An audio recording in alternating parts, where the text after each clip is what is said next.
Everyone knows the story of Marcus and Dom. Brothers not by blood, but by everything that mattered. Forged in the fires of loss, bound by shared tragedy, and hardened by a world that fell apart around them. Long before Emergence Day, before the Locust turned the surface into a battlefield, Marcus and Dom already knew pain. They were among the few who had history long before the world came to an end. Lifelong friends who grew up side by side. One, the disciplined son of a Cold War hero. The other, the youngest brother in a family that had already given way too much to the cog. When Marcus was thrown into prison for abandoning his post, a desperate failed attempt to save his father that cost other gears their lives, he was branded a traitor, forgotten, shamed, left to rot, but not by Dom.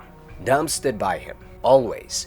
He refused promotions, gave up his personal time, and willingly remained on the front lines. Not because he had to, but because Marcus wasn't there to do it anymore. Dom fought with everything he had, holding back the Locust horde, protecting civilians, and in every spare moment, searching for his missing wife, Maria, all while fighting another war behind the scenes. One against the Justice Department administration, desperately trying to overturn Marcus's dishonorable discharge and death sentence to Hesketh Prison, otherwise known as the Slab, a place where a 2-year life expectancy was considered mercy, or hell, depending on how you looked at it. Either way, death was guaranteed. To Delta Squad, Dom was its heart, fiercely loyal, quietly broken, protective of those he loved to the point of self-destruction. And to those who knew him, and Marcus before the war, there was something else too, something older. Dom was the echo of someone they had all lost, Carlos Santiago, the man Dom had grown up idolizing,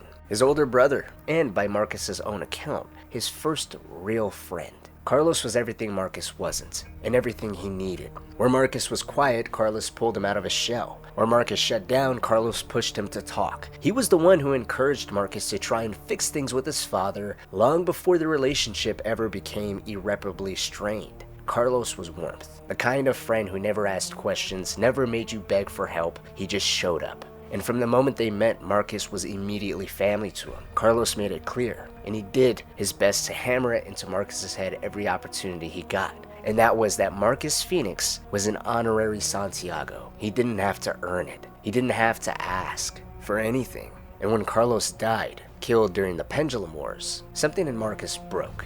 Bernie Mataki would later say Marcus shrank to half the man he was, and she wasn't wrong. After Carlos's death, Marcus spoke less, smiled less, trusted less. Even with Dom, he pulled inward, but he also held tighter, because if he lost Dom too, he knew he wouldn't survive. Carlos isn't mentioned much in the games. His story's mostly buried beneath the noise of bigger wars and louder heroes, but his impact, it never left, especially not on Marcus or Dom. Today we're going to tell Carlos' story. Carlos Santiago, the brother, the soldier, the man who shaped Marcus and Dom, who beamed with pride watching Dom stumble through his wedding vows to Maria, whose death left a scar across all of their lives, the one who never let Marcus feel alone, because in his eyes, Marcus never was.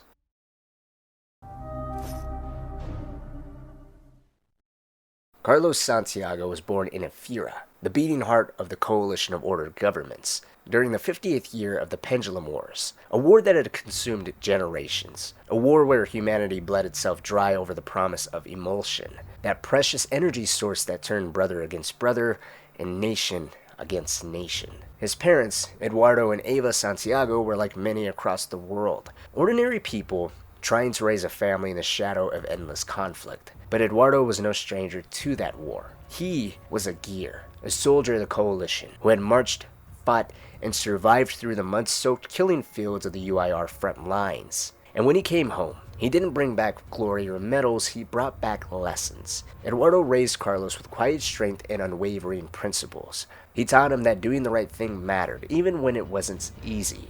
That people should be made to feel welcome. That protecting those who couldn't protect themselves wasn't just noble, but it was necessary. These weren't just ideals, they were expectations, part of the Santiago bloodline, passed down like heirlooms. The military legacy of the family ran deep, but Eduardo never glorified it.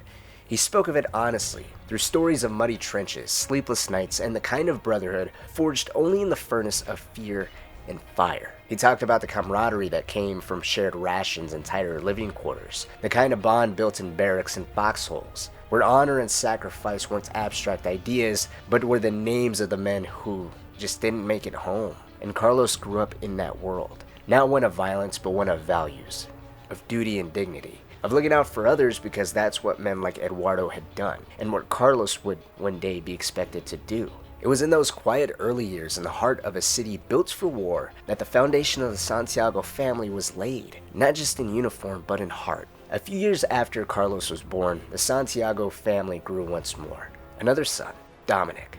But to Carlos, he wasn't just a little brother, he was someone to protect, guide, and eventually someone to prepare. Carlos had already begun to absorb the weight of his father's teachings, but now those values had someone to be passed on to. From the moment Dom could walk, Carlos took him under his wing. He didn't just love his brother, he shaped him, the same way Eduardo had shaped him, through little acts, through quiet strength, and just through presence. Carlos, meanwhile, was Dom's world, a figure of calm, confidence, and quiet leadership. Not because he demanded it, but because he lived it. He helped Dom tie his boots before school, walked him home, took the fall when Dom got into fights. He was there at every scraped knee, every punishment dodged, every moment when the world felt too big for a kid trying to make sense of it all. And where Eduardo spoke of duty and sacrifice as things earned through experience, Carlos showed Dom what they looked like in action. When the streets of Efira grew restless, Carlos stepped between Dom and danger. And when other boys mocked Dom's sensitivity, Carlos told him it was strength to feel. Don't push it away,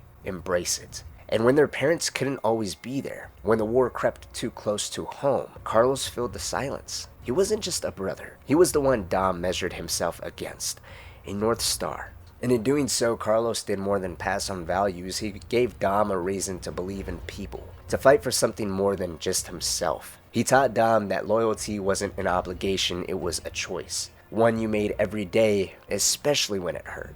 In the Santiago household, manhood wasn't defined by rank or medals, it was defined by sacrifice, and Dom watched his father and brother move through the world in a way that showed him that love, when done right, often looked a lot like selflessness. That's what Dom inherited. That's how the boys were, Carlos and Dom, sons of a proud gear, raised in a home where duty was sacred and loyalty was inherited.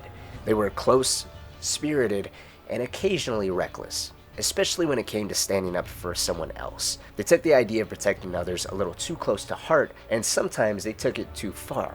But theirs was a happy, loving household, the kind filled with warmth, rough housing, and stories told across dinner tables. And when things got rough, they laid it out bare. They talked about it. Or, in Dom and Carlos's case, as they got older, they got a little physical. But at the end of the day, they were still brothers. They still loved each other and had each other's back. Marcus Fenix, on the other hand, knew none of that. It wasn't until Carlos was 10 years old that their paths finally crossed. Up until then, Marcus had lived in a totally different world. He had everything people thought they wanted. Wealth, legacy, the Fenix name. Everyone knew his father. Adam Fenix was a war hero to some, a household face on public broadcasts to others. His past with the Royal 2-6 Infantry, a unit so decorated it was known simply as the Unvanquished, earned the respect of soldiers all across the coalition of ordered governments. But that wasn't the version most of the boys at Olafsson Intermediate School knew. They knew Adam as the COG's chief weapons director, the man who has been seen besides the chairman at podiums, giving speeches and pledging resources. They knew him as the donor, the public figure, the face of strategy and science. And that made Marcus's presence at Olafsson Intermediate School even more baffling to everyone. With wealth, reputation, and every advantage imaginable, Marcus could have gone anywhere. Any private academy, any elite institution designed for sons or officers or scientists. But he was here, in a school filled with working-class boys whose families had bled in the trenches. Boys who grew up hearing stories of sacrifice and war and planned to walk the same path. Carlos and Dom were among them, raised on Eduardo Santiago's stories of camaraderie and the pride that came with service. Marcus was different, though. It wasn't just his background, it was everything about him. He was tall for his age, eerily thin, with a pale, ghost-like complexion and a jet black hair that made his features feel even more severe. His eyes, sharp, pale blue, were unsettling. They didn't wander or dart nervously like most new kids. They just stared in brief, cutting glances that made other boys look away immediately. And to top that off, Marcus rarely spoke. When he did, his words felt measured, precise, but off. He didn't speak like the rest of the boys. There was no slang, no easy rhythm, no sharp clipped tones. His diction was refined, overly formal. It didn't sound like a kid trying to impress anyone. It sounded like a kid who'd never learned how to talk to people his own age. And at Olafsson, that kind of difference was dangerous. This school didn't handle outsiders gently. It was nationalist, built to shape young men into gears. Boys fought here often, not out of cruelty, but just out of hierarchy. You had to earn your place. You fought for it. And from the way Marcus carried himself, Carlos didn't think he could. Not because he was weak, but because he looked like someone who never had to fight at all. So Carlos made a quiet promise to himself that he would look out for the strange kid with the cold eyes and the legacy name. To him, it felt like the first real test of what his father had taught him. Protect those who can't protect themselves. But that assumption would prove to be very wrong. For the majority of the day, no one messed with Marcus on that first day. His appearance alone made most boys uneasy. Still, Carlos made good on the promise to himself and decided at lunch he would sit next to Marcus, who was alone. In doing so, he tried everything to break the ice with Marcus as best as he could. By asking about Marcus's father, said he'd seen him on Cognet broadcasts, told him how massive the Phoenix estate looked like from the outside, even shared how he and Dom had once raced along the outer wall, daring each other to touch the gate and run. He fired off light questions. What was Marcus's room like? How big was it? How many toys did he have? How many butlers, servants? Or what was on the other side of the estate that faced Allfather's Avenue? Anything to get Marcus to open up, but Marcus still just barely spoke. At first, Carlos wondered if the kid just didn't like him. The silence was cold. To him, it felt like trying to talk to a wall. But as he kept trying, he noticed something very subtle.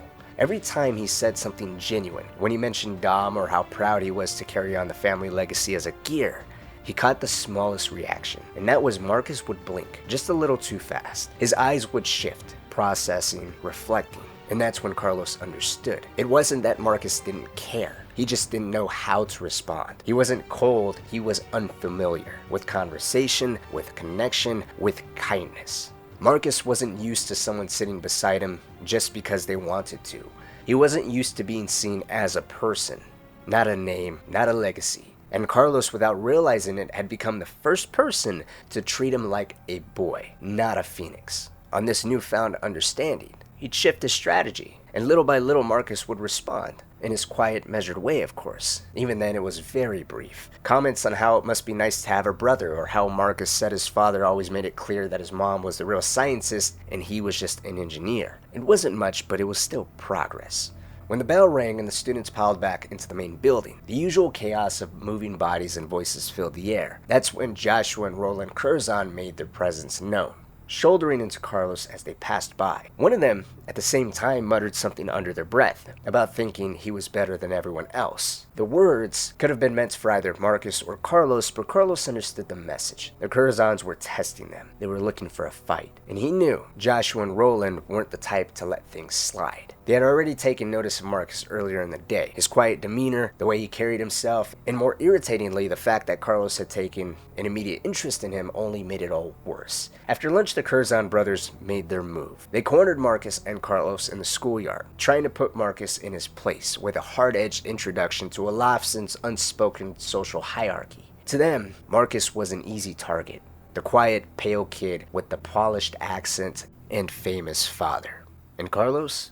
He was catching just as much heat for what they saw as sucking up to the rich guy. Marcus, though, didn't react. He stood there silently while Carlos argued back on his behalf. The tension simmered but didn't boil over, at least not yet. The real trouble started during the final hour of the school day, during thrashball practice. Carlos made a point to get Marcus on his team, already anticipating that the Curzons, especially Joshua, hadn't let go of the earlier exchange. Now, thrashball was physical by nature, but what unfolded on the field was something else entirely. Joshua went after Carlos first, ramming an elbow hard into his back during a scrimmage play. Carlos retaliated moments later, stomping his boot into Joshua's instep when the officials weren't looking. But the worst of it came when Joshua tackled Marcus with unnecessary force, slamming him into the dirt so aggressively it was clear he was venting his frustration with Carlos through Marcus, and Carlos had seen enough. After the game, he followed Joshua off the field and confronted him, demanding he back off and stop trying to make a point at Marcus's expense, especially on his first day of school. But Joshua wasn't interested in listening. He brushed it off with mockery and a smirk, refusing to take Carlos or his warning seriously.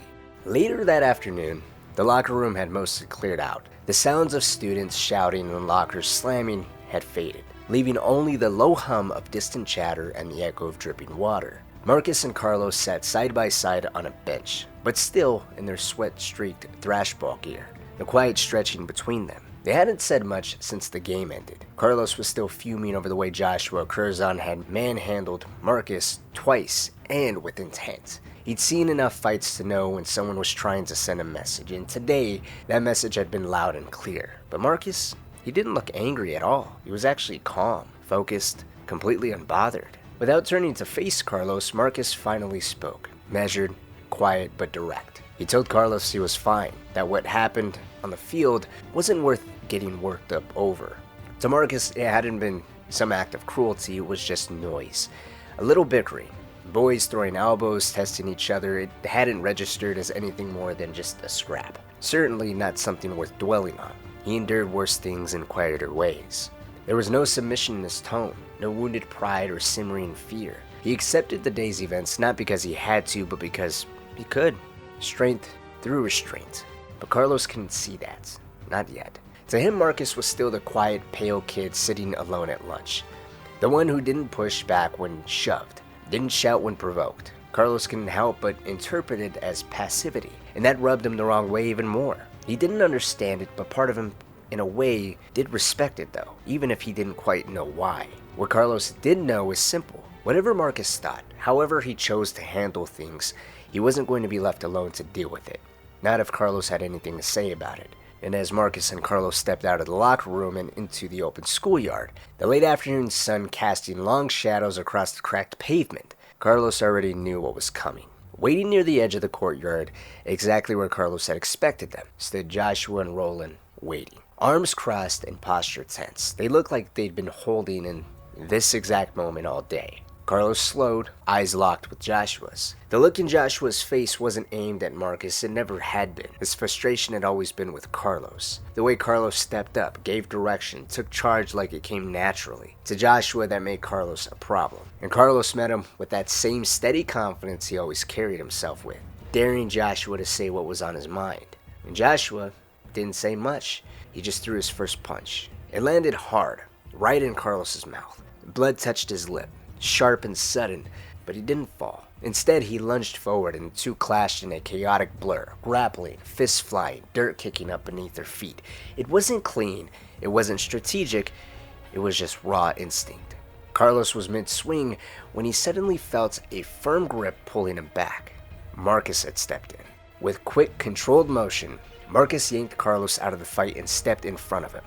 He reached out, grabbed Joshua by the collar and slammed him to the ground with terrifying force. The thud of Joshua hitting the dirt sent a ripple through the few nearby students who had stopped to watch the fray. Roland rushed in to defend his younger brother and landed a hard punch right above Marcus's right eye. In a quick flash, Marcus froze. But it wasn't in hesitation, it was in thought. His grip on Joshua didn't falter either, but for a brief moment, it looked like he was measuring what to do next. Then with calm precision, Marcus pivoted and delivered a solid punch straight into Roland's face. It was not a wild swing. It was calculated, fast, and devastating. Roland stumbled back, clearly dazed, blood beginning to stream from his nose.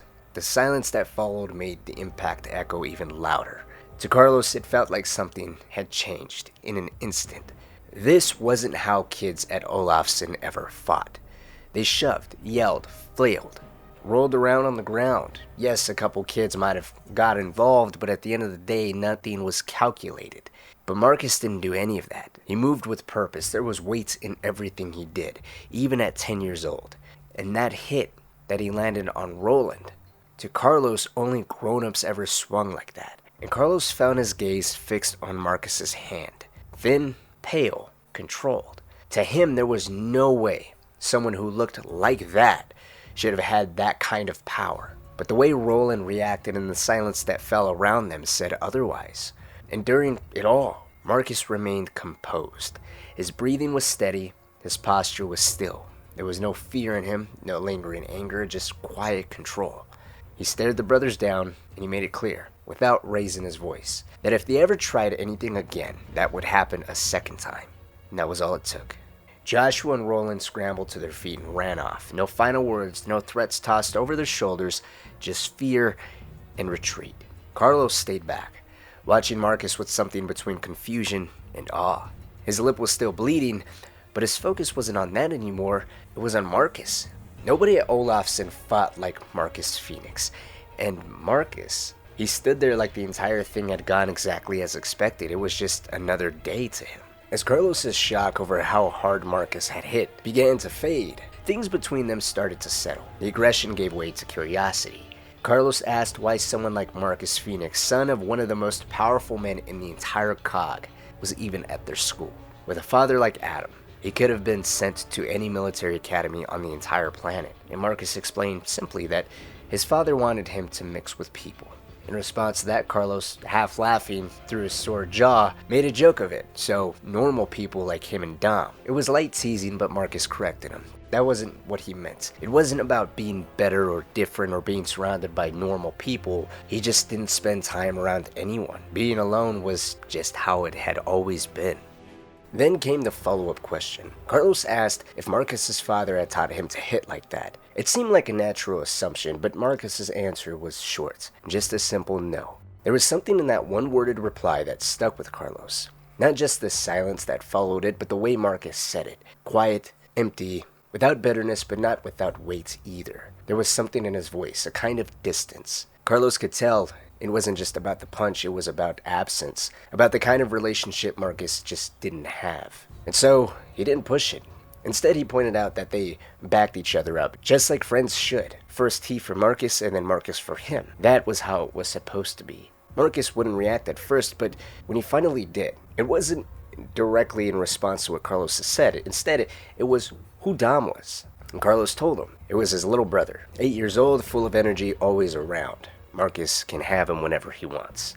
And again, the quiet, pale kid didn't say anything in response, just a quiet comment that it must be nice having a brother. It came out flat and emotionless, or so it seemed, but Carlos could tell it meant something. It was less a compliment and more a quiet admission. Marcus wasn't just used to being alone, he expected it. The moment passed without much more being said between the two of them, but something had changed. Carlos knew it, and though Marcus probably wouldn't say it out loud, this, whatever it was the start of something new. And he thought Marcus would forget about the day, but a trait Marcus never seemed to lose was his sharp memory. The next day, Marcus would arrive at school with a black eye, right where Roland hit him the day before. But even with the black eye, it was clear he was much more comfortable than he was the day before, as if he really did belong here now. The Curzon brothers and everyone else had taken note of what Marcus was capable of, and although he was still quiet and reserved, from that day forward, no one dared mess with Fenix or Santiago ever again.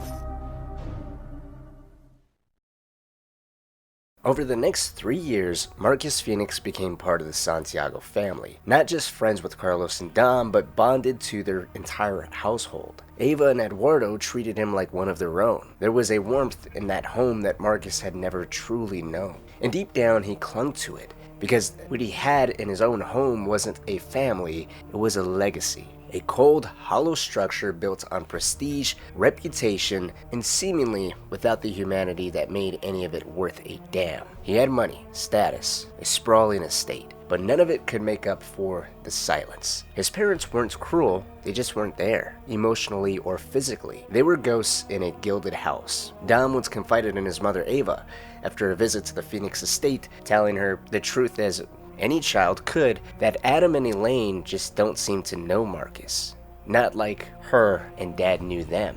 He had never seen them hug Marcus, never saw them laugh with him, never once saw them share a moment that looked like love.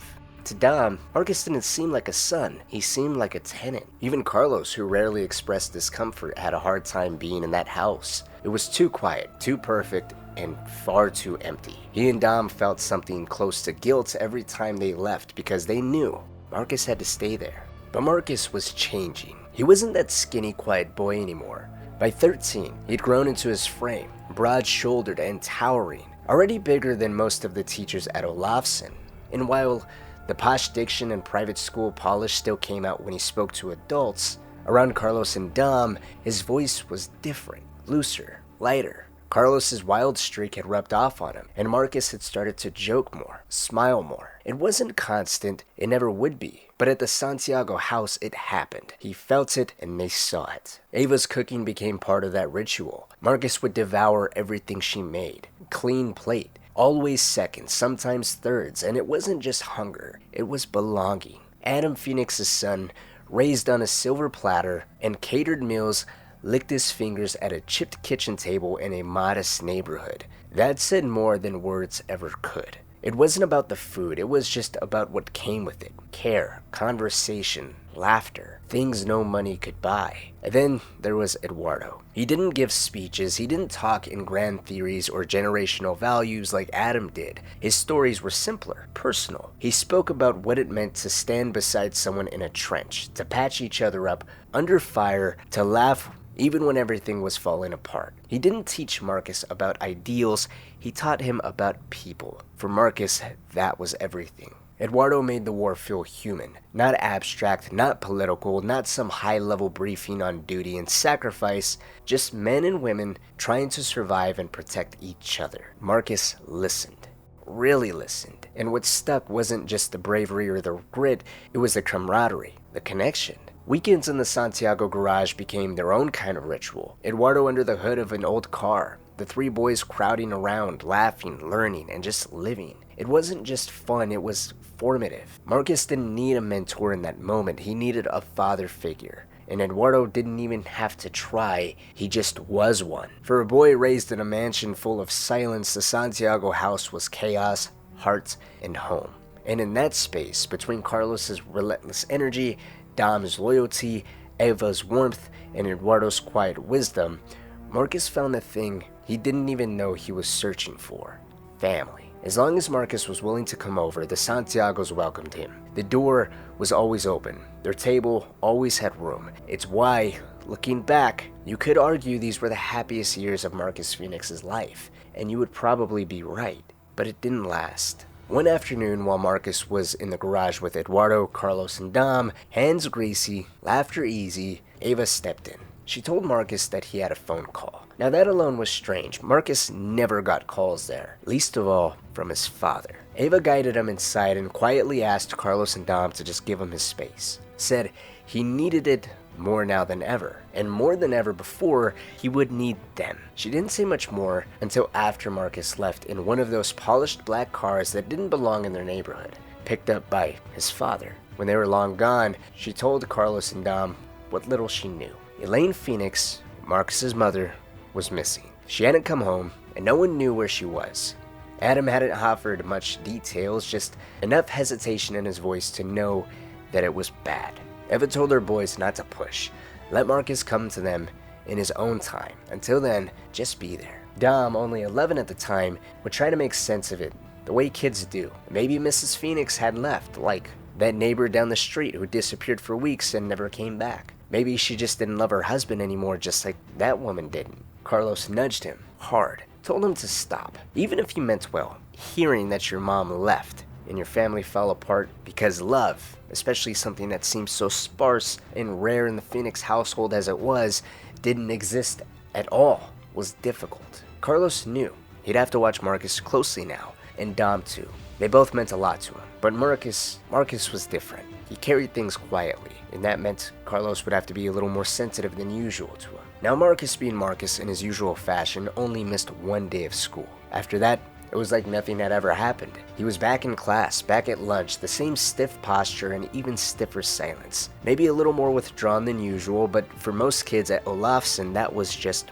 Marcus. If anything had changed, you'd have to know him to see it, and Carlos definitely noticed. He made Dom promise not to bring it up. The unspoken agreement was simple. Marcus would speak when he was ready. Until then, just be present. And that moment finally came. Not in the way anyone had expected, though. One day at school, the three of them were sitting on some steps after lunch, heads bent over textbooks, studying and preparing to go back to class. Marcus, without even looking up, out of the blue said that she's not coming back. It caught Dom and Carlos off guard, particularly Dom, who froze and then asked what Marcus meant. Without raising his voice or wavering, Marcus said that you see it in movies. When people go missing, you want to retrace their steps. They search, they ask questions, they fight to find the truth.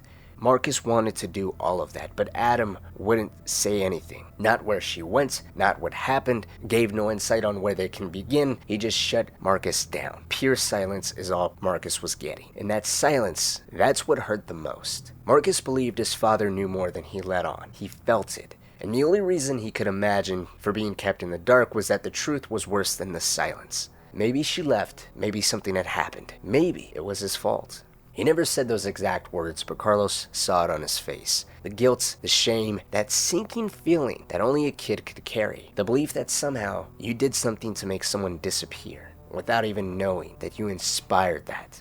Dom wanted to say something again. Maybe it was Adam's fault. Maybe Elaine had enough. But Carlos caught his eye and shut it down. He knew Marcus better than anyone now. Pushing wouldn't help, so Carlos instead did what he could. He reminded Marcus the authorities were still looking, that the report had been filed, that maybe, just maybe, that was enough for now. And he can at least try to rest easy knowing that the authorities are actively looking. But Elaine Fenix would never come back. By Marcus's 14th birthday, just 4 months later, her name stopped coming up altogether. He avoided home as much as possible. He lived at the Santiago house more than his own.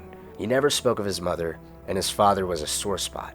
And no one pushed him. Not Adam, not Ava, not even Eduardo. Everyone gave him his space to grieve in his own quiet way. Late one night, Dom overheard his parents talking about how tragic it was that a boy so polite, so thoughtful, so kind as Marcus could seem so hollow inside, so distant from the one person who should have been there to help him heal, his father. Marcus and Adam's relationship would never recover. Marcus buried his guilt, Adam buried the truth. Both thought they were doing what was right. And in that silence, whatever chance they had to heal, to be father and son, vanished. But Carlos never left. He knew Marcus's silences weren't just brooding, they were shields. And Dom, for all his optimism, still followed Carlos's lead. Because if Marcus wasn't going to say what he needed, then they'd have to listen to what he didn't say. To the Santiagos, Marcus didn't need to be blood, he was family. And to Marcus, Carlos and Dom weren't just friends, they were genuine brothers. The kind worth protecting, worth sacrificing for, worth holding on to, tight. Because whatever pain he carried, whatever loss he couldn't name, he wasn't going to lose them. And alternatively, as he got older and closer to him, Carlos began to understand that Marcus held deeper meanings in what he didn't say, in the slightly longer pauses, in the quieter observations, in the rapid blinking of his eyes. What was left unsaid was often the deeper, stronger, more raw side of his friend.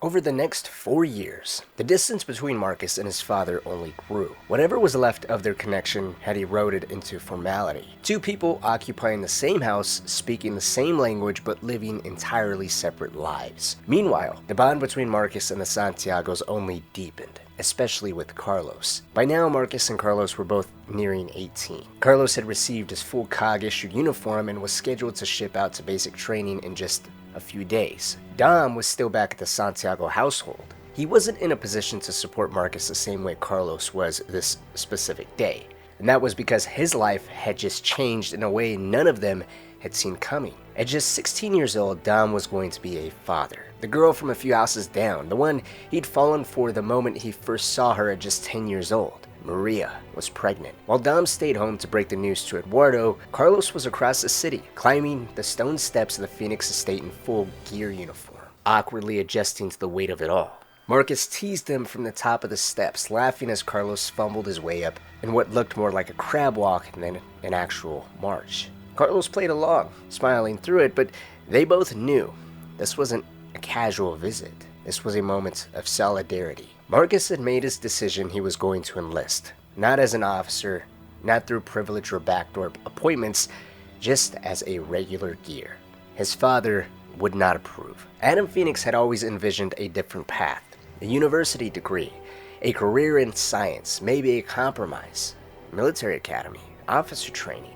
That would be the route his son would go if he was determined to enlist. Adam would have pulled every string, opened every single door. That was how he operated. But Marcus didn't want strings. He didn't want special treatment, he just wanted to earn it. To stand beside Carlos, beside Dom. No shortcuts, no titles, just a name and a rifle. Carlos was there to support him when he told Adam. And for a moment, Marcus had hoped, he thought maybe, just maybe, this time would be different, but it wasn't. Carlos stood quietly in the background as father and son sat down, trying in their own fractured way to reach some kind of understanding. But neither of them really knew how to speak the other's language. Adam didn't yell, he didn't argue, he just dismissed it, politely, firmly, like he was correcting a miscalculation. And Marcus in turn tried to hold his ground without escalating. He explained why this mattered to him. This wasn't rebellion. He wasn't rejecting the Phoenix name, it was just his personal conviction. He felt he needed to do it. He wouldn't look at himself the same if he didn't. At one point, he even said something uncharacteristically earnest. He told Adam not to worry, that he'd give it everything, 110%, that he'd come home, and that he would make his dad proud. It wasn't bravado, it was a plea. Because beneath the stoic front, Marcus was just still a kid looking for his father's approval. He didn't want it handed to him, he wanted to earn it, just like everything else. But Adam didn't hear that part, or he just didn't know how to respond to it. He glanced at his watch, apologized, because he had to leave. He was late for a lecture at LaCroix University, a guest address on scientific ethics. Something important, something scheduled. There was always something scheduled. And just like that, the moment was over. Marcus didn't fight it, he just stood up, dismissed his father with a quiet nod, and turned to leave with Carlos by his side. Carlos, on the other hand, didn't say anything either. He didn't need to. He was already reminded of everything that made the Phoenix household feel so strange to him. So restrained, so painfully cold. The problem wasn't that Adam didn't care. Carlos could see that he did. But caring without knowing how to show it can still leave someone feeling abandoned. Adam thought he was protecting Marcus, shielding him from the harsh truths, structuring his life with discipline and purpose. But he never stopped to ask what Marcus actually needed. And in the absence of connection, he fell back on what he knew. Protocol, duty, silence. The same silence that failed Marcus when his mother disappeared. And now again, Carlos couldn't help but compare. In the Santiago home, everything was said, even if it hurt. Emotions weren't bottled, they were let out, worked through, made sense of. Arguments could get loud, feelings could get bruised, but by the end of the day, everyone knew where they stood. They knew they were still loved. Here in the marble halls of the Phoenix estate, nothing was said. Nothing was worked through, just the echo of conversations that frankly never happened. There was no progress, there was no closure. And for Marcus, it was just another reminder that whatever warmth he wanted from his father, it wasn't coming. Not today, maybe not ever. But Marcus still had Carlos, and he still had Dom. The two of them sat at a quiet cafe overlooking the city, just for a moment, letting the world slow down. And Carlos shared the news that Dom was getting married. Maria was pregnant, and Dom, at 16, was doing what he thought was right. Marcus, still shaken from his conversation with his father, sat up without hesitation. He told Carlos that whatever Dom needed, money, support, anything, it was his. He had more than enough, and if Dom and Maria wanted, but Carlos just stopped him, gently. Dom wouldn't take a handout. He appreciated the offer, they both did, but that wasn't the kind of man Dom was trying to be. So Marcus let it go, but not before asking if he was even invited to the wedding. He said it half joking, but Carlos heard something beneath the words. That familiar hesitation, that quiet belief that maybe he was still an outsider. And that got under Carlos' skin. He told Marcus plainly that he never needed an invitation. He never had to ask. He had spent more time in the Santiago house than his own. He didn't have to earn a place with them, he already had it. He always did. He's an honorary Santiago. And Carlos even smiled at the thought that if the timing worked out, maybe the two of them could show up to Dom's wedding in full COG gear, dressed to the nines. Two soldiers standing proud for the kid brother they'd both helped raise. And so that was the plan. The next few weeks passed in a blur. Marcus got his final medical clearance, final paperwork, and all the formalities. And sure enough, when Dom's wedding day came, both Carlos and Marcus were there, uniformed, trimmed, standing tall. Two men ready to take on the world. But it was Dom who stole the show. Carlos watched him closely, nervous, flushed, stammering through his vows, stealing glances at Maria like he couldn't believe that was all his, that this was all real. He smiled through it all, glowing with pride and uncertainty, on the edge of something permanent. Not quite a kid anymore, but not yet the man he would have to become. And Carlos knew it. He knew that it would be the last time he'd ever see Dom in that between place. Still innocent, still unsure, still his little brother. Later that night, Dom found a quiet moment to pull Carlos aside. He hadn't told Maria yet, he hadn't told their parents yet, but he made a decision. He was going to enlist. The mechanic's shop wouldn't cut it. The baby needed stability. The cog paid well, and he was ready. And that was no surprise. Carlos saw that coming. Maybe not the timing, but the path that had always been clear. It was a dream of Dom's, Marcus's, and Carlos's to all enlist. So he gave Dom a playful shove, then pulled him in close. Told him, "Yeah, Dom, because we all know you're all about the money." There was no lecture, no guilt, just a brother who understood. That September, during frost, Benedicto Santiago was born. Dom's first son, whose name was Carlos's middle name. Passed down in honor, and by thaw, just 2 months later, Dom was in uniform. The choice wasn't hard, not for someone raised like they were, not for the Santiago brothers by blood and by bond. Now they were together again, only this time it wasn't a schoolyard. This time it was war, this time for life.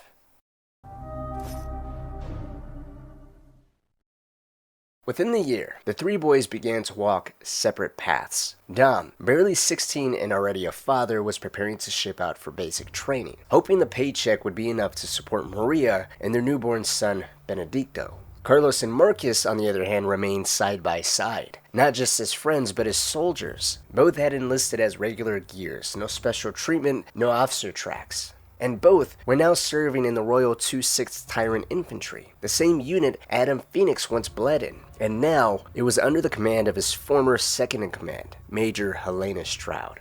Even as Marcus tried to forge his own path, the shadow of legacy loomed over him. His father's name still trailed behind him, if not in science, then in war. And here in the field, the ghost of Adam Fenix was everywhere. Their first deployment brought that truth crashing down. Now, Marcus received his first letter from Adam during the lead-up. It was cold, sparse, a few lines about weapon systems and classified work, with no mention of his son's deployment, no encouragement, no warmth. It was just protocol and distance. It stung more than Marcus let on, but Carlos saw that. However, he didn't press, but he made a quiet suggestion. Maybe this time, Marcus could be the one to break the silence, because they were going to war. And in war, nothing was guaranteed, especially in that time. A few days later, Marcus and Carlos shipped out together, assigned to C Company, stationed at the Aspho Emulsion Fields. It was a vital industrial zone on the southern front, where the UIR had been sabotaging pipelines and drilling rigs for months. Now it was up to the 26th to hold the line. That's where they met Sergeant Bernadette Mataki. No medals, no speeches, just grit, sharp-tongued, sharp-eyed, and unimpressed by legacies. Mataki didn't care who Marcus's father was, and that made her the first superior Marcus didn't have to measure himself against. Where Major Stroud was structure and strategy, Bernie was instinct and experience. And both of those women would leave their mark, not just on Marcus, but on Carlos and eventually on Dom. After their initial introduction and settling into their post, a few nights later, laid out on patrol, their squad would get a report that engine sounds were coming by the northern gate of the oil rig. In this region, that only meant one thing: UIR saboteurs. Motorcycles were fast, not necessarily silent, but efficient enough to ensure that someone can get in, plant their explosives, and leave. If not covertly, then at least fast enough to not get captured. Marcus and Carlos geared up with their response squad. It was supposed to be just a sweep. Routine, but this wasn't routine. The enemy was already inside, moving to destroy the last operational pipeline on the western platform. The firefight that followed was fast, brutal, and real. Carlos and Marcus fought back to back, when Corporal Maxon, their squad lead, took a round to the neck, Marcus didn't hesitate. He sprinted from cover, dropped beside Maxon, and shielded his body with his own. He did everything he could to protect his squad's leader, all while Carlos, from behind cover, provided covering fire. It was an act that was considered reckless, however, it was something that would set the precedent for how Marcus viewed himself and his fellow Gears going forward. Without hesitation, without a moment's thought, he will always put himself at risk to protect those serving besides him. Despite this heroic, or as Mitaki and Sergeant Cannon would later say, stupid act by Marcus, Maxon unfortunately wouldn't make it, succumbing to his wounds just a few hours later, and Marcus blamed himself for that. Even after being told he had done everything right, that his actions had saved the pipeline and averted total disaster, it didn't matter to him because he felt like Maxon's death was his fault. It would hit him so hard that Bernie would later pull him aside, not necessarily to comfort him, but to just be there. She told him the truth, that death in war wasn't about fairness or logic, that doing your job didn't always mean everyone made it out. She didn't try to fix it, she just let him feel it, and that mattered. Carlos processed it differently, everybody did in their own way, but the weight, especially for Marcus, was still there. And a few days later, it got worse.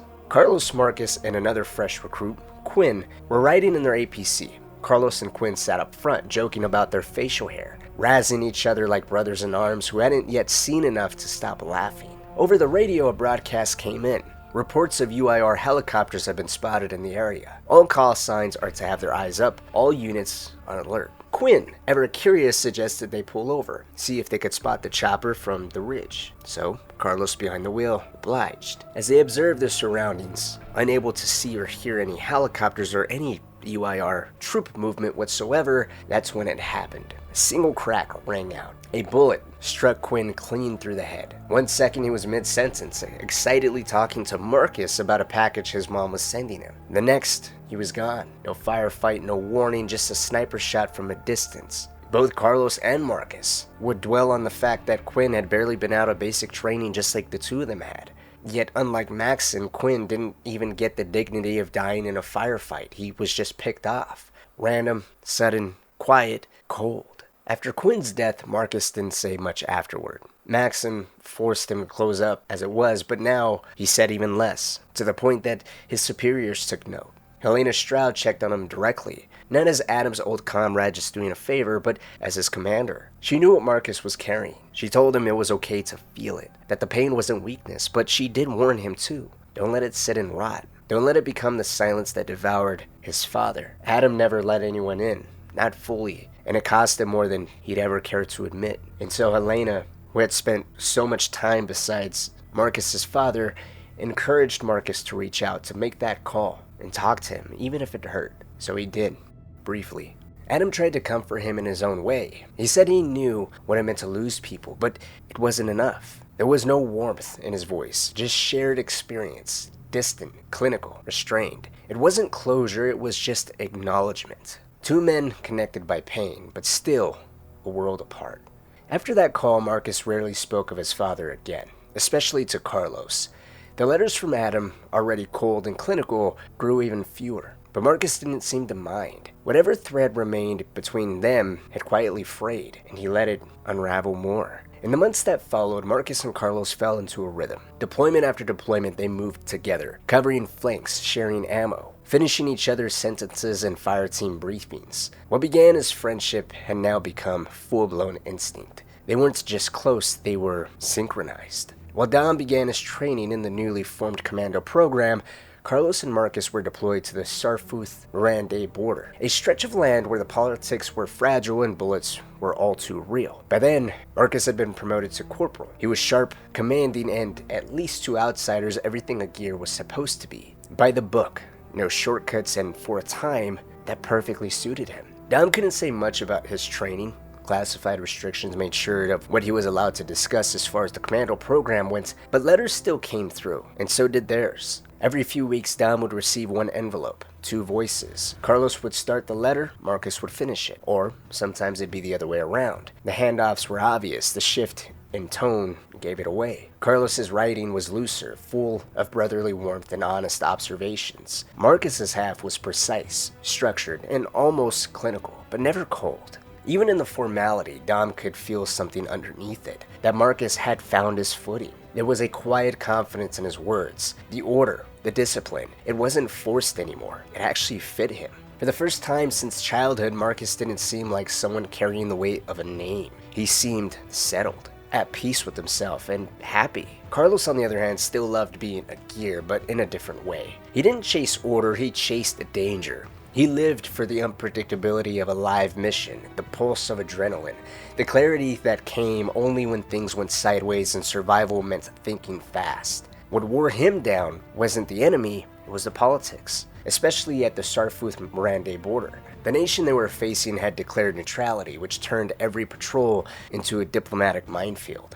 UIR operatives would cross the line, plant explosives or relay intel, then vanish back into neutral territory. COG forces couldn't engage unless the enemy was caught on the right side of the border. And even then, the burden of proof fell on the squad. Fire a shot on the wrong side and you didn't just risk a reprimand, you risked an international incident. Carlos hated that. It oozed from the letters Dom received. Carlos never said it outright, but the frustration was there, threaded between updates and mission notes. Dom started to wonder if maybe his brother would have been happier in the commando program alongside him. The rules there were looser, simpler, clearer. But deep down, Dom wasn't sure Carlos would ever leave Marcus behind. Not for anything. So, they stayed together. And even when they didn't see eye to eye, they found balance. Marcus had become rigid, almost obsessively by the book. But it wasn't for status, it was for survival. He enforced protocol because the rules were the only thing standing between Carlos, or other gears serving alongside Marcus, and a flag-draped coffin. Carlos, for his part, pushed boundaries. He wanted to be in the fight, not just ready for one. He didn't need regulations, he needed momentum, the chase. The moments where instinct just took over. Him and Marcus clashed over tactics, over judgment calls, over what counted as a necessary risk, but it never lasted. One would apologize, the other would not, and sometimes Marcus admitted he would go too far, let his fear of loss cloud the mission, or, in other cases, step on Carlos's toes. Sometimes Carlos admitted he got reckless. That part of him just wanted to stare death down and grin. They were opposites, but they were inseparable. And in that brutal, uncertain world, nothing mattered more than knowing the man next to you would fight for you. Not out of duty, but out of love. Not just as a soldier, but as a brother. Unfortunately, though, it was exactly that drive for momentum and unwavering determination to do anything for his brothers that would eventually cost Carlos his life at the Battle of Aspho Fields.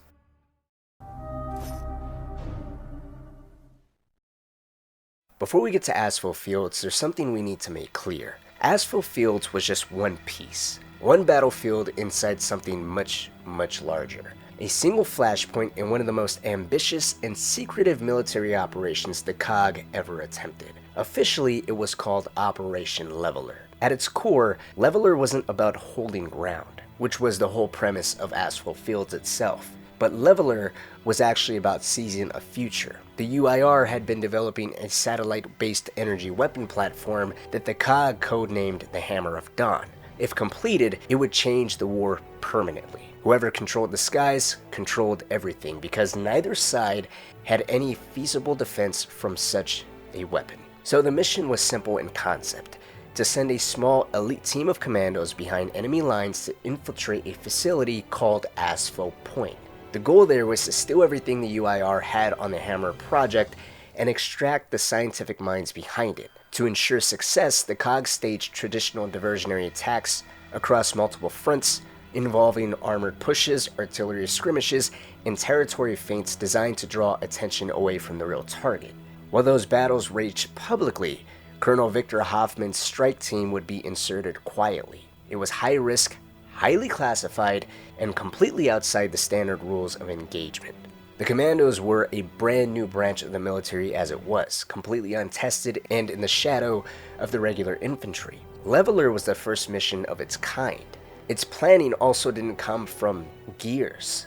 It came from intelligence teams and recon units that were not involved with the actual assault itself. Spies, infiltrators, and eyes behind enemy lines dictated the intelligence that the entire assault was based off of, which was unheard of. Normally, gears did recon. Then there was Adam Phoenix's job, where the intelligence teams identified the existence of the Hammer Project, They pieced together fragments of UIR activity and gathered enough stolen notes, transcripts, and scattered intel to build a partial picture.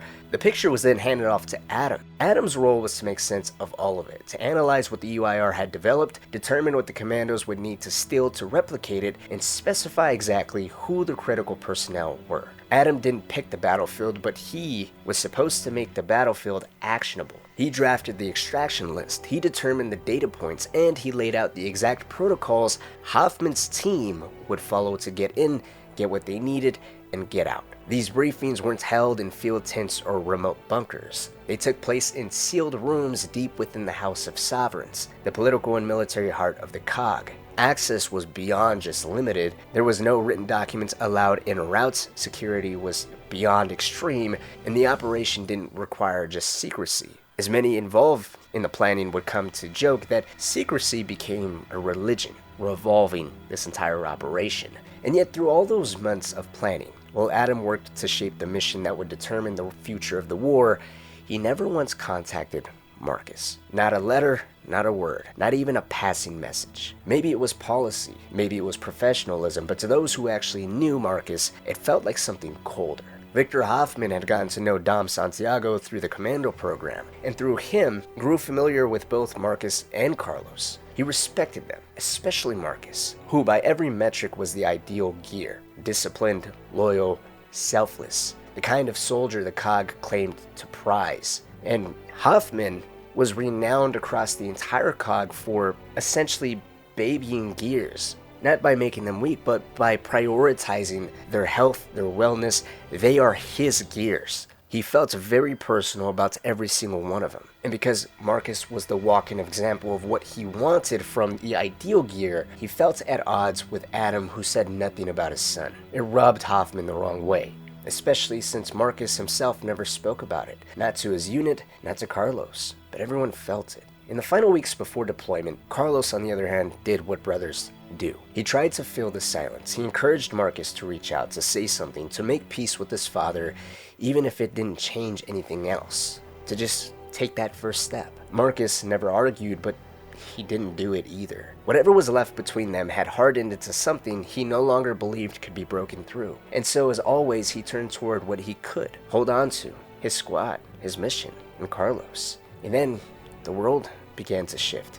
Behind the scenes, as final preparations were being made for Operation Leveler, without warning, the entire Royal 26 Infantry was recalled from home leave. Across the COG, units were being rerouted and reassigned under tight-lipped orders. Even Dom, who had just returned to Maria and their son Benedicto with another baby on the way, was pulled back into advanced commando training with no explanation, no destination, no contact, just gone.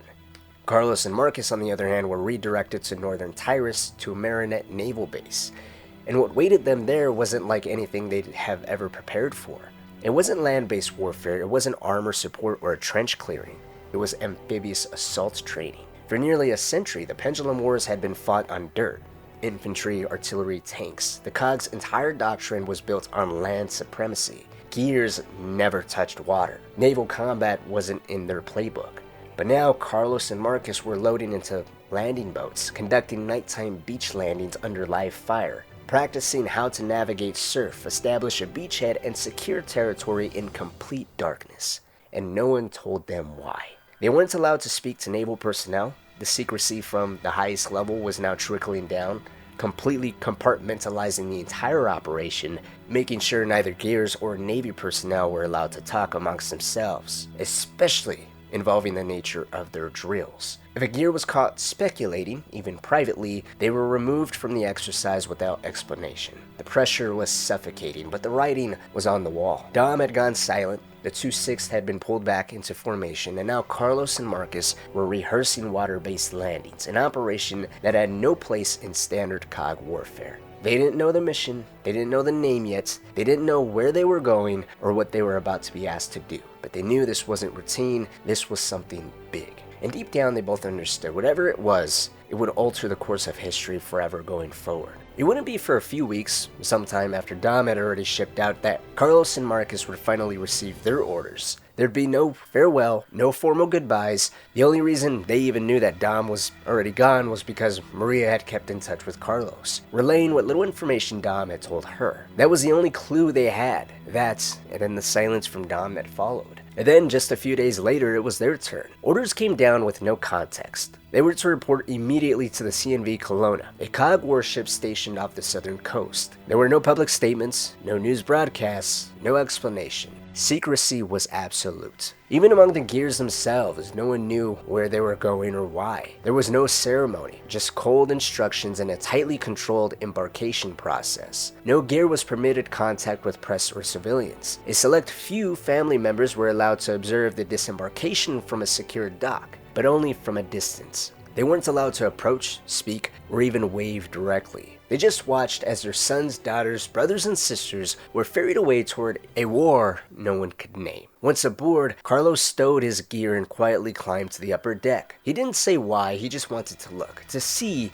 if by some chance anyone had come. He asked Marcus if he thought his father would be there. Marcus didn't even look up. Just said he didn't think his father knew about the deployment, about the location, maybe not even about the date. He doubted he'd been told anything at all. So Marcus stayed below deck, opting to avoid a moment he assumed would never come. But Carlos went atop anyways. From the railing of the upper deck, his eyes scanned the crowd clustered along the far end of the dock. It was hard to make out anyone at that distance, but he spotted them. His parents, Eduardo and Ava, standing arm in arm. And just a few feet away was Maria, who cradled Benedicto. Her pregnant belly was unmistakable now. They were all waving, softly, hopefully just enough for Carlos to feel it.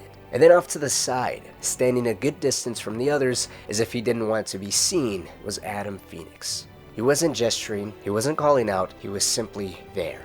One hand raised in a quiet, restrained wave. Carlos blinked, and beside him, he heard the faint shift of armor. Marcus had come topside. No words, no announcement, just presence. And as Carlos watched Adam, he can hear Marcus raise his hand in return. A slow, uncertain wave. Barely a movement at all. Carlos didn't look his way, he didn't need to. He just watched Adam's hand lower as the ship pulled away, swallowed slowly by mist and distance. After a long pause, Carlos spoke. He said, "Your father came." Marcus didn't flinch, didn't overthink it, just answered the only way he could. "Yeah, I saw." It wasn't a moment of revelation, but it was a moment, and with Marcus, that was enough. The next few days aboard the Kelowna passed under lockdown. No briefings, no destination, just routine drills, hushed speculation, and the sound of engines cutting across open water. It wasn't until the night before landfall that they were finally told the truth. The operation was called Leveler. Their target, Aspho Fields. They'd be landing under the cover of night, in the middle of a storm, to secure the coastline from any possible UIR reinforcements. Their job wasn't to take ground, but to just buy time, 2 hours at most. Enough for Hoffman's commando unit, Dom's unit, to slip in behind enemy lines, steal the Hammer of Dawn schematics, and destroy the facility before the UIR knew what hit them. And that's when it clicked for Carlos. The silence, the secrecy, the urgency. This was what Dom had been preparing for. The mission he couldn't talk about. It made Carlos uneasy. He knew what Dom was capable of, but that didn't quiet the part of him that still saw the kid who once got stuck climbing the neighbor's fence and cried when their dog died. His little brother was going to be in the thick of it, and Carlos wouldn't be with him. But he'd be close. Close enough, hopefully, to make a difference if it came to that. A few hours before deployment, another message came through. This one from the CNV Pomeroy, the ship where Hoffman's team and Dom was being staged. The message was brief, but hopeful. Maria had gone into labor early. Sylvia Carla Santiago had been born. Carlos was an uncle again. The news spread fast. The mess hall lit up with cheers and laughter. Gears clapped Carlos on the back and teased him about Dom's growing legacy. He was 17 years old, already 2 kids deep. At that rate, you'll have a battalion by next winter, they joked. And Carlos laughed along with them, but something about it stuck in his chest. Marcus, however, didn't joke. He just placed a hand on Carlos's shoulder and gave him a nod. No words, just a quiet acknowledgement. Another life had entered the world, another reason to survive. Carlos sat back and let it settle over him. Dom had a daughter. Benedicto had a sister. Maria was okay. For now, at least, there was something worth celebrating. And Carlos allowed himself to imagine it. Sylvia bundled in Maria's arms, Dom beside her, maybe even smiling. The war would end someday, and when it did, they'd all come together again. Carlos, Dom, Maria, the kids. Maybe even Marcus and Adam, finding a way back to something like peace. He didn't say it out loud, but for that one night, Carlos Santiago let himself believe in an after. They all did. Because when the sun rose and when the waters grew rough and the order finally came down, there would be no more imagining, only war.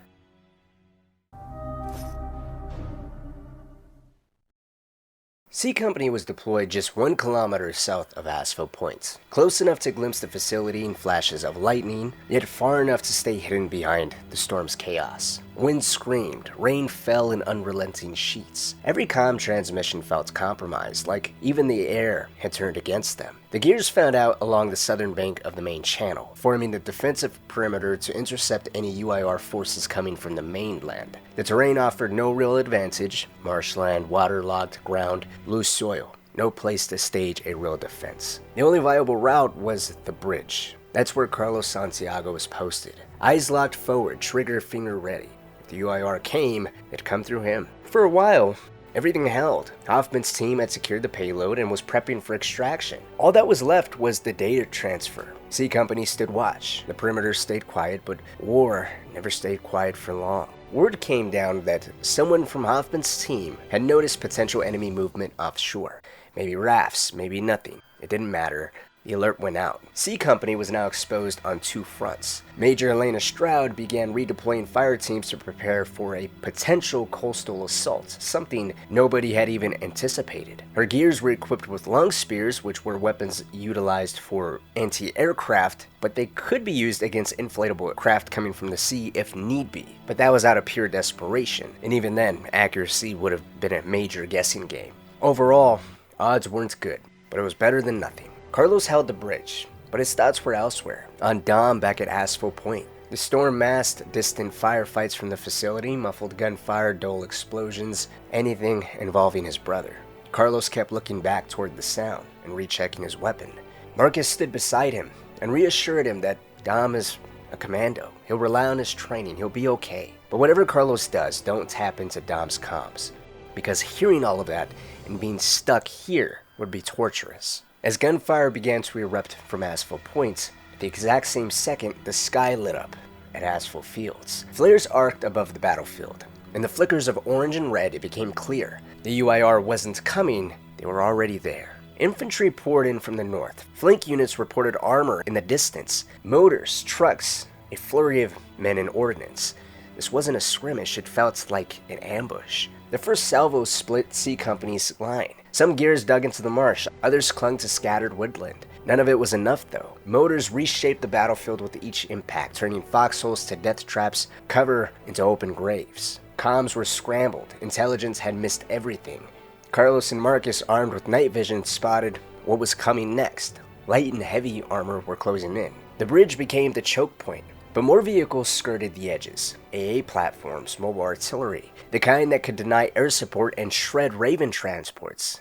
They had to be taken out fast. Helena Stroud called for case facts. Gears from all over C Company were taking a beating from a hail of gunfire and non-stop motor strikes. The long spears her gears were equipped with were now being saved and intended to be utilized against the AA vehicles that were approaching. As C Company began to struggle and do its best to regain its footing and reassess the situation, there was a lull in the motor fire. And as Carlos and Marcus heard more gears screaming and moaning in pain, it started back up again, with the next explosion hitting Sergeant Kennan, their veteran lead. One of the last senior voices still holding the line. Carlos barely had time to process it before more UIR vehicles crested the horizon. COG Intelligence realized the UIR likely intended to destroy Aspho Point entirely now. Between the communication with the gears from C Company and Hoffman's team back at Aspho Point, they come to realize that the Hammer of Dawn data had actually been backed up at the UIR army bases further to the north. The same army bases that all of the UIR reinforcements are now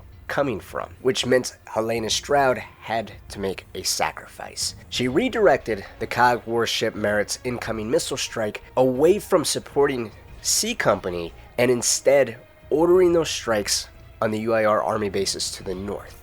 which would hopefully hit the base so hard that it would potentially destroy all of the backup data on the Hammer of Dawn project, which would force the UIR into a defensive position, coddling Aspho points just like the COG was. And if the UIR wasn't intending to destroy Aspho points anymore, that would give Hoffman and his team extra time to hopefully exfil successfully. It was a call that was made at the perfect moment, because that's when Bernie Mataki called in.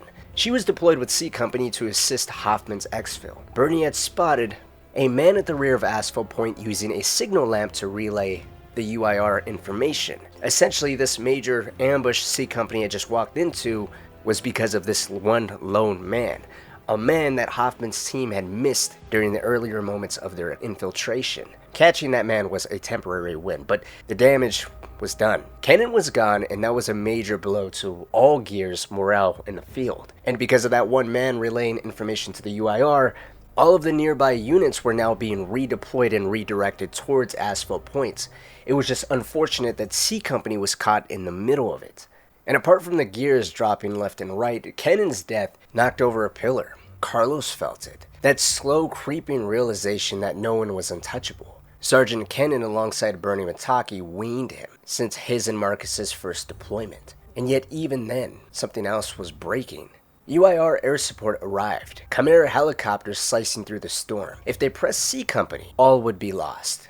Gears had no defense from them. Marcus, however, stayed focused, down to just 2 long spear rounds, still trying to take out the Asps, or the armored vehicles equipped with anti-aircraft weapons. But they were just outside effective long spear range, and when he finally did manage to take a shot that looked as if it was about to hit one, another UIR vehicle threw itself into the missile's path, blocking the hit and denying blowing up the Asp. Marcus snapped, apologizing to Helena profusely, all while also cursing at himself. Carlos tried to ground him, told him he was doing his job, but Marcus looked hollow, as if the weight of all that was starting to fall apart was weighing down on him. Meanwhile, Anya Stroud, Helena's daughter, was still on comms. This was her first mission. And as the first wave of missiles from the COG's warships were taken out by the Asps, Anya apologized. She attempted to reassure her mother, who she still spoke to very professionally, addressing her as Major, that the next wave of missiles were currently being prepared. They should be landing within 5 to 10 minutes, and that as long as they can take out the Asps, they should be able to catch a break. And it was in that moment that Helena did something that shocked everyone. Helena Stroud, strict, professional, never sentimental, broke protocol. She spoke directly to her daughter in a very caring, loving way. She told Anya that she's doing fine. She called her darling. She said that she loved her and that she's doing really well and that she's proud of her. There was a finality to her words, a sense of this was it that took everyone by surprise, that dwarfed the hollowness everyone felt with Cannon's death. The fact that Helena was even speaking like this was beyond comprehension. Before anyone could even speak, Helena took off in a sprint. She told everyone she would take out one of the Asps herself. She ordered Bernie to draw fire, told Marcus to target the other Asp. She wanted clear skies for evac. No matter what, she will make sure that her Gears would not be left and stranded here. And it's up to her and all those able-bodied Gears to make sure that those that are wounded get home. Carlos watched her go. Through night vision goggles, he saw her make it up to the vehicle, saw her leap on top and drop a pouch full of grenades down into the hatch. As she attempted to jump clear, her webbing from her grenade pouch got caught on the vehicle's main turret. Carlos seen her struggle, attempt to reach for her knife and cut herself loose. After a second or two of struggle, everyone heard one single word. She muttered shit, then fire. The vehicle exploded, and the explosion was so massive it lit the sky like daylight. She dropped so many grenades into just that armored vehicle, it was unreal. Helena was gone. Carlos stayed low. He wanted to run over to her, to do something, to do whatever he could to try to retrieve her in some shape or form, but there was no feasible way with an explosion like that there's anything to retrieve. And even then, Bernie barked orders to get the other Asp take it out and clear the sky. She ordered Marcus, Carlos, and 3 other gears that were right near them to collect any ordnance they can get. Essentially, all they had was a grenade launcher and some gut puncher rounds. Gut punchers were small caliber explosives that can be fired from lancers that had the penetrating power to at least immobilize the last Asp. Even if it didn't break through and kill everyone inside, at least it would make the vehicle inactive, and that was good enough. Carlos, Marcus, and 3 other gears headed over to the bridge that the final Asp was moving towards. They set up a 2-man ambush, Marcus and 1 gear on one side, Carlos and 2 other gears on another. On Marcus's count, both teams were going to fire gut punchers simultaneously from both sides with the intention of penetrating the armor of the Asp and at least immobilizing it. As they fired the gut punchers, close-range explosives meant to rupture this type of armor, it worked at first. The Asp staggered, drifted, but it didn't stop. After a minute or two, it course corrected and started driving straight again. Someone alive was still inside. Seeing the vehicle not stop made Carlos spring to his feet. He immediately, without thinking, ran after it. He planned to reload mid-sprint and fire from underneath. It was reckless, it was suicidal. Marcus screamed after him. Others followed instinctively. And just like that, Carlos wasn't alone. But he quickly realized how foolish of a plan it was. Gunfire tore through the air. The 2 gears that were following Carlos were named Hernan and Jakovs. Both of them were hit. Hernan was riddled. He hit the floor hard. Jakovs was hit twice, but he stopped and attempted to save Hernan. And in doing so, he was hit another 4 or 5 times. As Carlos looked over his shoulder and watched his 2 comrades get shredded to pieces, he then felt the top of his leg. A deep hit. He'd been shot before, but this was different immediately. It was deep, and unlike the last gunshot, this one was almost instantly numbing. But it did knock him off his feet. He dropped, rolled into muddy water, and tried to catch his breath. Marcus lost control.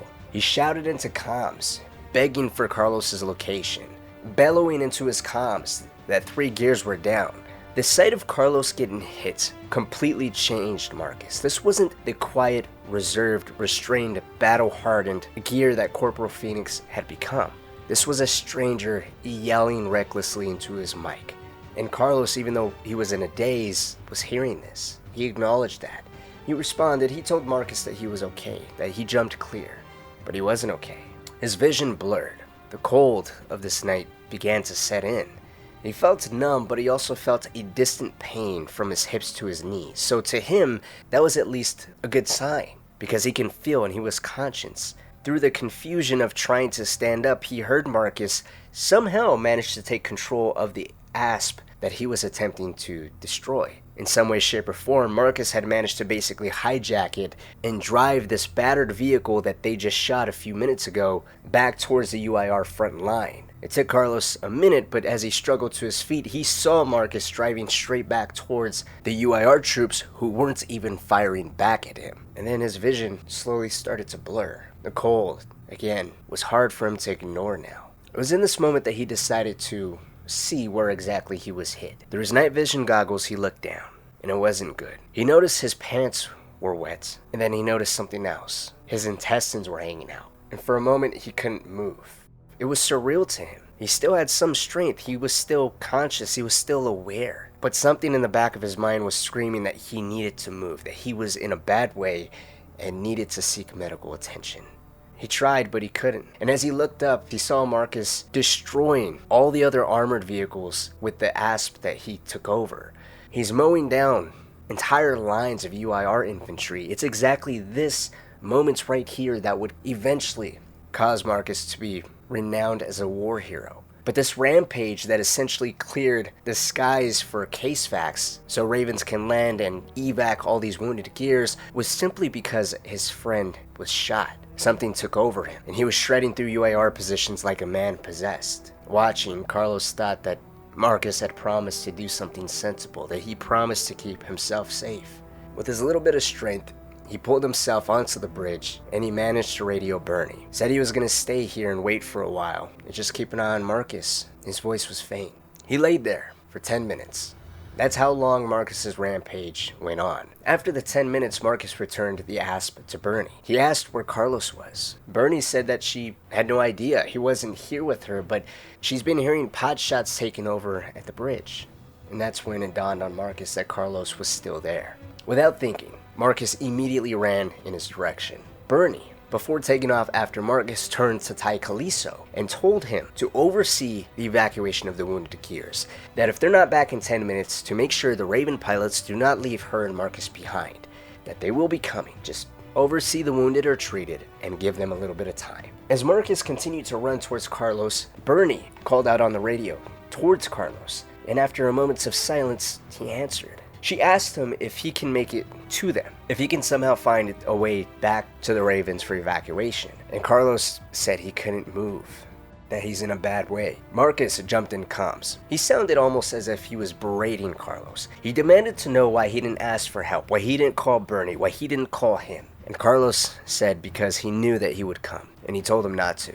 He said that he was going to get himself killed and to just stay put. But Marcus didn't listen. He ran. Gunfire lit up the field. Marcus's rampage had cleared out all of the armored vehicles, but there was still a lot of UIR infantry, and all of them were now concentrated on Marcus. Bernie, watching Marcus run through this, switched to private comms. She ordered Marcus to return, threatened charges. She knew that he wouldn't listen, and that was exactly why she switched over to private comms, because she knew that Marcus, yes, was a model gear, but when it came to Carlos, that was a very dangerous friendship. It was a friendship where this promising gear like Marcus would throw his future away for his friend. And if everyone heard him disobeying Bernie to go save Carlos, that would be a very bad look. But Marcus ignored it all. He kept going, dodging bullets. At one point, gunfire became so heavy that he dropped to a crawl and continued pushing forward. He ignored all danger, and Bernie saw pockets of bullets kicking up dirt all over him, and somehow miraculously nothing hit him. And that's when Bernie decided to see if she can identify where exactly Carlos was. The sight of him was so bad, it made her stomach lurch. Carlos was laid on his side across the bridge. One hand was extended as if he was trying to crawl. His other hand was clutching his insides, trying to keep it in place. He was completely surrounded in a pool of blood, and somehow he was conscious. Bernie felt it was cruel that he was even conscious still, that he was aware. That amount of blood loss, based off of experience alone, people have passed out and fainted, and here he was still coherent, still aware, still talking. And at this point, he's pleading with Marcus to stay, to go away. He's gonna get himself killed. And through his slowly weakening voice, he started apologizing profusely. He got the two gears killed. He let Marcus down. He wished and hoped that he'd never let him down, that he blew it. And then he told Marcus that he wants him to look after Dom, that no matter what, promise him that he'll look after Dom. Dom, he said, is his little brother too. Promise me you'll look after our little brother. Marcus, still struggling to reach Carlos, sounded as if he was beginning to break down. He tried to reason with him to not think like that he'll make it out, that he'll be there. And through this interaction between Carlos and Marcus, Bernie felt overwhelming sadness. She'd known Marcus since his first deployment. He was the epitome of detachment. He seemed emotionally void, distant from everyone. But here it was clear he was still human. Everybody has vulnerabilities, and Marcus's vulnerability was Carlos. Not just a buddy, it was his genuine brother. Marcus switched back to Bernie and asked if she can provide covering fire so that way Marcus can take that final dash towards Carlos. Marcus was young at the time and he was a phenomenal sprinter, so it made sense. It was something that he could do.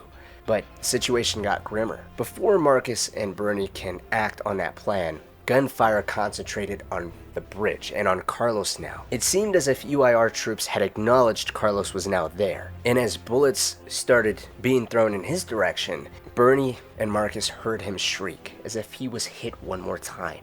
Hearing Carlos shriek in pain, over the radio, Bernie can hear Marcus make an unsettling noise. It wasn't audible words, it was animalistic. Something she couldn't explain, but something she knew all too well. There's nothing worse than being a couple of feet from your best friend, from a comrade, from a fellow gear, and hearing them in pain, hearing them get shot, hearing them get killed, and you being so close yet so far and unable to help them. As Marcus got pinned down by more gunfire, Bernie decided to switch over and look back at Carlos. She knew Marcus will get himself killed, and from what she sees in Carlos now, there is no saving him. Not only is he losing more blood and his guts still outside of his body, but that shriek that they all heard was because he had gotten shot again. He'd gotten hit in the chest, a big hole right where the pectoral muscle connected with the shoulder, and he was bleeding out even more. He was still conscious, and Bernie saw that he was now struggling in his pouch. He was trying to pull out a grenade. All while his voice got weaker and he was pleading with Marcus to not come, to not get himself killed, to just stay there. At one point, he even started begging Marcus to just shoot him. He's not going to make it. The bargaining and pleading between the two of them was getting rough, difficult, even for Bernie, who by now had made a decision. She knew Marcus would not be able to shoot Carlos, and even if he did, he would never be able to live with himself again. And if Bernie let this continue, Marcus will get himself killed. So the best option from her perspective was a mercy killing. She was the COG's most prominent sniper. She knew one clean shot through the head would put Carlos down. She's done it 1,000 times from the back of the head. Clean, cranial hole. Instant oblivion. The difficulty now, though, was through her scope, she can see Carlos's face. This was her private. She trained him from day one. Seeing him like this was not easier with her than it was with Marcus. She was ready and willing to take the shot. She thought of the perfect spot, the cleanest hole that'll put him down instantly. But she couldn't stomach seeing his eyes. So as she sided up, she began to speak to Carlos. She called him sweetie, said that everything is okay, to just close your eyes, we're coming for you. And as she was about to pull the trigger, she noticed Carlos now had the grenade in his hand. He was talking about the first time he ever met Marcus, that 10-year-old kid that stood up to a bully, that 10-year-old kid that hit so hard no one ever expected it. He smiled weakly. He called Marcus a big dumb bastard, said he's the best, but he can't let him be a dead asshole. He pulled the pin, and in the flash, Carlos was gone. The blast tore through the bridge. Marcus screamed. Bernie, unaware of how close she was to the blast, was showered in dirt, debris, pieces of the bridge, and as she lifted her head up, she noticed Marcus was running towards the wreckage. Bernie began to open fire to cover him. He said that no matter what, Carlos was going to go home. He was going to bring his brother home. It was a sad sight. Bernie couldn't even think about the gunfire that was landing all around her now. All she was focused on was what was Marcus going to bring back. She didn't want to look. She didn't want to think about it. She continued to lay down covering fire. A few minutes later, Marcus appeared beside her, kneeling, quietly holding something.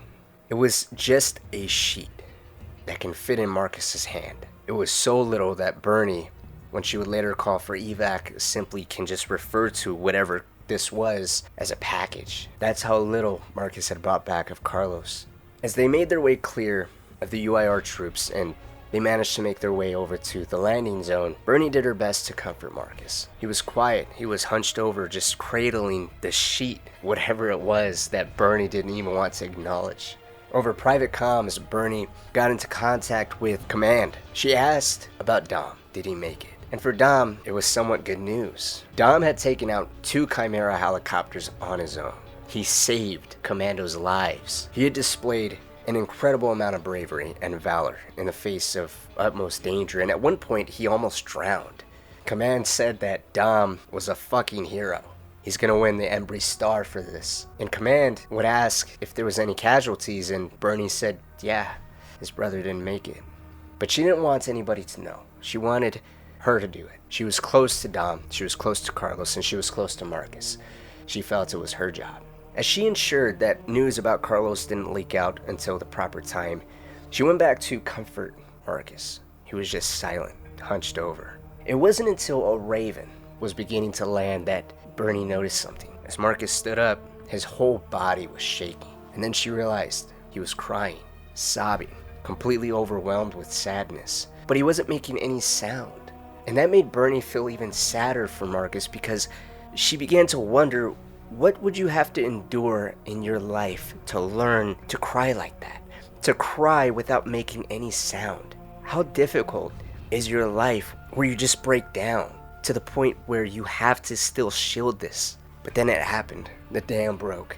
Marcus yelled crying, tears streaming down his face. He said Carlos was his first friend. He pulled him out of his shell. He spent more time at the Santiagos household than his own. That he was his fucking brother and he let him down. Then he told Bernie that he wanted to tell Dom. It was his job. And he did. When they got back to the ship, Dom was already topside on the upper deck. The commandos had gotten back before C Company had, and he waited. He waited for all of the wounded gears to be shipped off, to be separated into different ships' medical bays or airlifted off to a mainland somewhere where they can hopefully be operated on. And as gears started clearing out, he noticed neither Marcus or Carlos was there. But strangely enough, Hoffman was there by his side. Hoffman was very close to Dom, as it was, so it wasn't entirely out of character for him to be there. But it wasn't until the Raven carrying Marcus and Bernie landed that Hoffman walked up to Dom, put his hand on his shoulder, and just said that he wasn't getting any sleep tonight. So if he needed to talk, he'd be there. And then he and Bernie walked off. That's when Dom started to panic. He started to wonder what was going on. Did Carlos lose a limb? Is he injured? Is he unconscious? Did he get airlifted somewhere else? Whatever it was, he'll cope. They'll make it through it. It was not that big of a deal. They'll be okay. They'll be alright. But that's when he saw Marcus. Marcus slowly got off the Raven, started to walk towards Dom with his head down, stopped halfway, took his do-rag off, and started wrapping it very tightly around his hand, fighting back tears again. All Marcus could say was, Dom, I'm sorry. I'm sorry. And Dom's world had come to an end. The man he idolized his entire life was gone, and he wasn't even there to say goodbye. Nor was he ever properly told how Carlos died. It was Marcus and Bernie's way of shielding him. It wouldn't be for another 14 years that they would actually tell him, but in a way, it didn't matter. 5 weeks later, a ceremony would be held where the Embry Star would be handed to Carlos Santiago, Dominic Santiago, and Marcus Fenix. It was a public ceremony that was meant to celebrate the COG's war heroes, but it was anything but a victorious ceremony. The Battle of Aspho Fields and Aspho Point had marked Dominic and Marcus as war heroes, but Marcus would forever reject the idea of being a war hero. Yes, he essentially cleared the skies to guarantee evacuation for wounded gears, but his first friend, his closest brother, was killed in that same battle. He rejected the idea. He rejected the notion that he was a hero. In the final image that Hoffman had, the day that Marcus was rewarded the Embry Star, the highest medal for bravery that any gear can be given, was Marcus was slowly and methodically carving out the granite chips at Carlos's tombstone. Marcus buried his Embry Star medal with his fallen brother. He never took it back. It laid right there with Carlos. And from that day forward, neither Marcus nor Dom ever spoke of Carlos again. It hurt too much. And as the Locust invaded and everything else happened on top of it, to both Marcus and Dom, Carlos's death was the catalyst of the world that really ended.